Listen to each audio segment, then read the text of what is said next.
वारंवार याबाबत सांगण्यात आलेलं आहे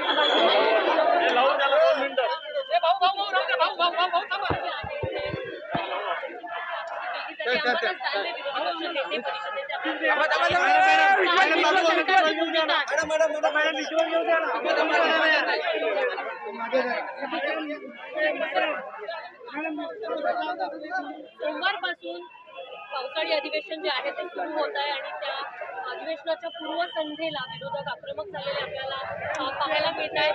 शासन निर्णय जे आहेत भाषेच्या अंमलबजावणी संदर्भात मराठी आणि इंग्रजी माध्यमांच्या शाळांमध्ये त्याची प्रत जी आहे ती त्याची होळी केली जाते आणि या माध्यमातून आपला जो विरोध आहे तो दाखवण्यात येतोय विरोधकांकडून. विशेषतः मनसेचे नेते सुद्धा या आंदोलनात सहभागी झालेले आहे. 5 जुलैला राज ठाकरे उद्धव ठाकरे यांच्या उपस्थितीत तर आंदोलन होणारच आहे अशी घोषणा केलेली आहे. मात्र आज मराठी भाषा अभ्यास केंद्र असेल, इतर काही मराठी प्रेमी मंडळी असतील, तसंच उद्धव ठाकरे आणि शिवसेना ठाकरे गटाचे नेते या आंदोलनात सहभागी झालेले आहेत. अंबादास